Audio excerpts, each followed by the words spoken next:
네, 여러분 반갑습니다. 오늘은 방등경 강경 454일째 되는 날입니다. 오늘도 방등경 24권 허공목품 중에 제6품인 성목품에 대해서 강의합니다. 페이지는 478페이지인데 그 전에 477쪽 맨 아래 부분 끝부분 보겠습니다. 자, 10만억 중생은 큰 사견을 깨뜨리고, 그릇된 견해지요. 깨뜨리고 바른 소견의 마음을 얻었다. 어떻게 해서 얻었냐면 바로 자연의 자비인연의 법을 말씀하실 때 말입니다. 자비인연의 법. 그래서 지금 현재 성목품에서는 자비인연의 법을 계속 강조하고 있습니다. 보살이 되려고 하면, 대성보살이 되려고 하면 자비인연의 법을 닦아라. 다른 사람이 아무리 썩내고 화를 내고 하더라도 썩내고 화를 내지 않고 오히려 그들을 불쌍한 마음으로, 가엾은 마음으로 제도할 수 있도록 하라. 그런 내용입니다. 참, 왜? 우리는 한 몸이기 때문에, 허공과 같은 한 몸이기 때문에 평등한 마음을, 우리는 같은 평등한 지위를 가지기 때문이다. 왜? 허공 중에 우리는 모두가 한 존재이기 때문에 이런 내용을 바탕을 하고 있는 겁니다. 자, 478페이지 맨 두 번째 줄에 봅니다. 그때 세종께서 무성의 동자에게 말씀하셨다. 성남자야, 과거에 발공덕이라고 하는 부처님이 계셨는데 이러한 대자대비를 말씀하셨느니라. 어떤 대자대비를 말씀하시다가 보겠습니다. 세존이시여, 여란 어떤 것을 말합니까? 여, 같을 여자지요. 선남자야, 신상을 멀리 여임을 진리다운 것이라 하느니라. 신상을.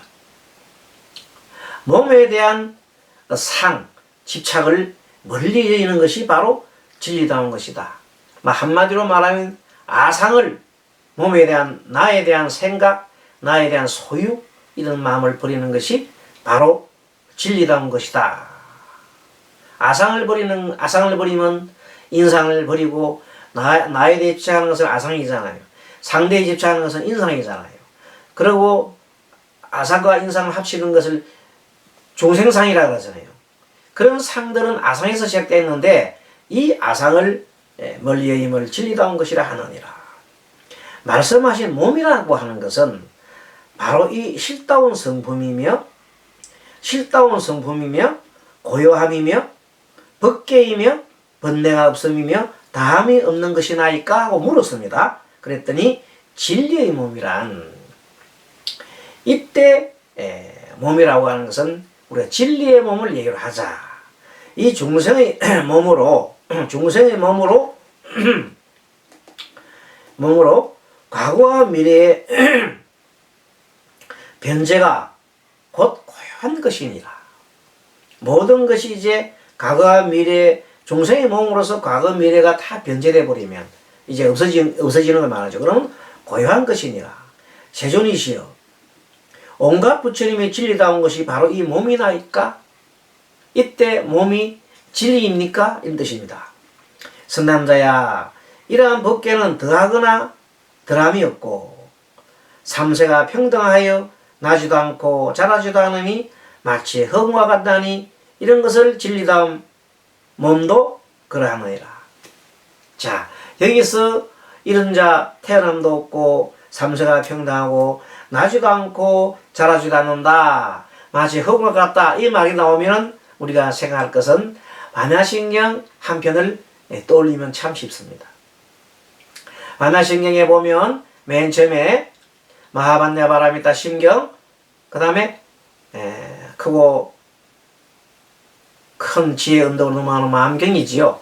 거기에 관자재 보살께서, 관세보살님께서 조견 오온 개공이라고 그랬어요. 조견, 비춰본다.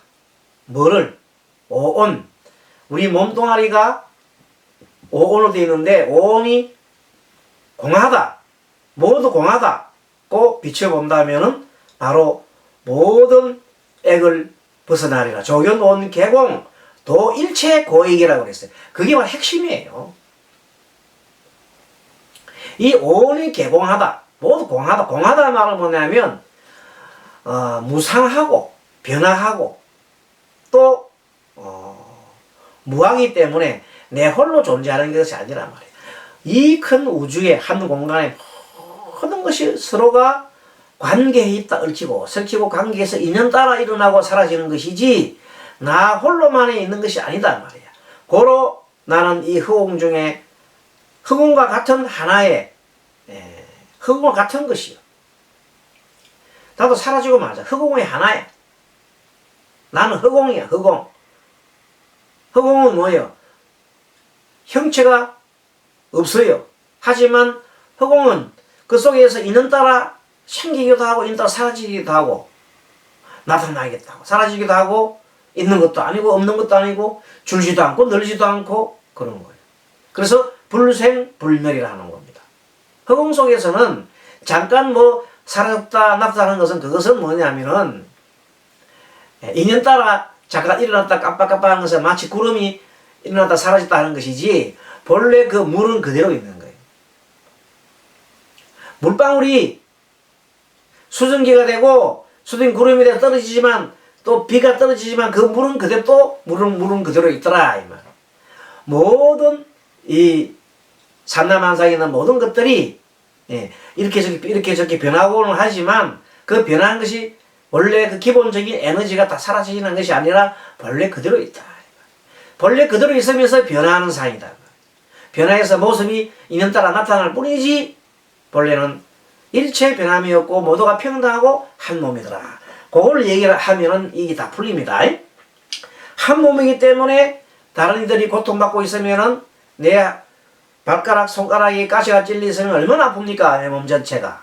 그 정신이 없지요. 그렇듯이 한 몸이라는 의식을 갖고 있으면 다른 중생이 아프면 내 몸이 아프다. 그래서 보살이 중생이 아프면 보살이 아프다는 유마거사의 말씀이 그게 있는 겁니다. 이 법을 말씀하실 때 삼만의 중생은 진리다운 법의 지혜를 얻었다. 그때 세존께서 명성보살에게 말씀하셨다. 선남자야, 어떤 것이 중생을 인연으로 한 기쁨을 닦는 것이냐 하면 선남자야, 만약에 보살이 자비를 닦지 않고 중생이 모든 절구하는 모양을 염하지 않고 생각하지도 않고 내지 세 가지 갈래 탐진체라고 그러죠. 세 가지 세계 과거 현재 미래 안 그러면 뭐 색계 욕계 무색계 이렇게 됩니다. 모든 괴로움을 관찰하지 않고서도 오옴에 나고 사라짐을 관찰하며 고음해도 된다는 겁니다.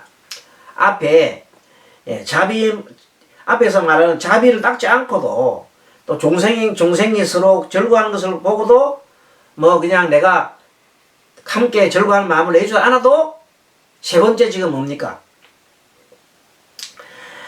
오옴이 관찰하지 않고도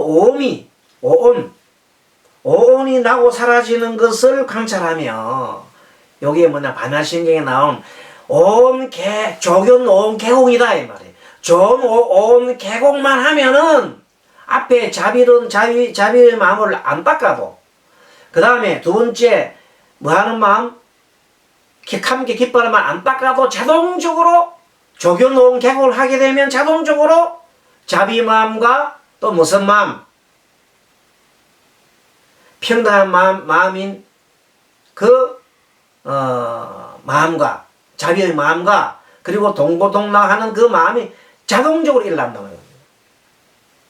뭐 하면 관찰하게 되면 이 말입니다. 그 말씀을 지금 하고 있는 겁니다. 그리고 나서 그리고는 기쁜 마음을 내고 다만 법 관찰하기를 절개하고 관찰한다. 그래서 여기서 마지막에 자비 희 할 때는 요때 희란 것은 어떤 개념이냐면 자비를 닦지 않아도 또 중생을 보고 중생이 즐거운 것을 같이 즐거워해야 된다는 걸 닦지 않아도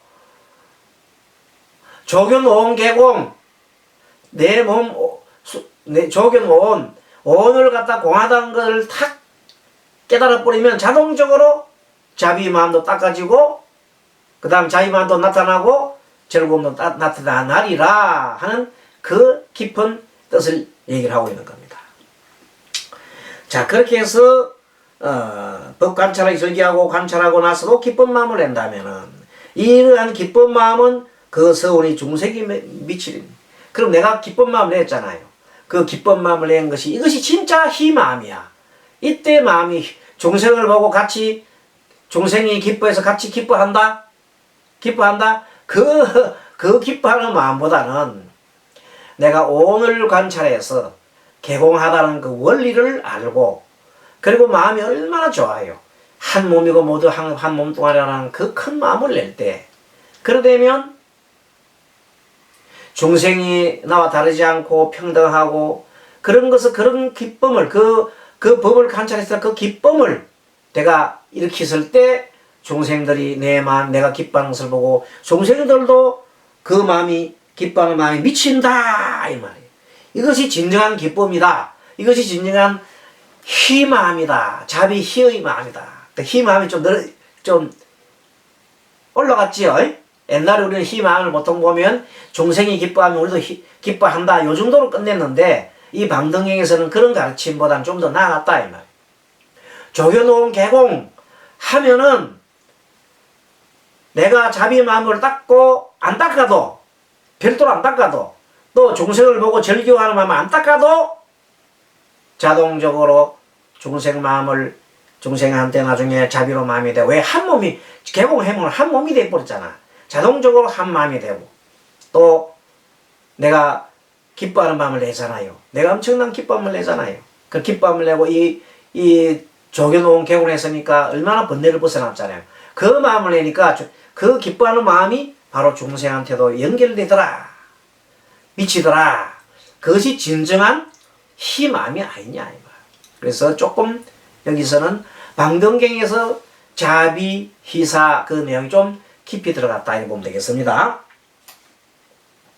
그 다음에 이제 사에 대한 버림에 대한 걸 또 봅니다. 요것도 조금 우리가 보통 어떤 것을 버림을 닦느냐 이렇게 물었습니다. 그랬더니 성남자야 만약에 보살의 자비와 기뻐하는 마음을 닦지 않더라도 자비와 기뻐하는 마음을 닦지 않더라도 자비와 희까지 자비 희를 닦지 않더라도 부모와 내지 성문 영각 보살 부처님께 버림을 닦고 사를 닦는 사 버리는 마음을 닦고 버림을 염하여 이 버림을 닦을 때 온갖 법을 사랑하거나 미워하는 마음을 멀리 여긴다며 사랑하는 마음도 버리고 미워하는 마음도 버리고 이 사람은 공과 무상 무언을 닦았으니까 공함을 닦고 무상과 무언을 닦고 그리고는 오래지 않아 결정코 열반에 들 것이며 만약 이같이 된다면은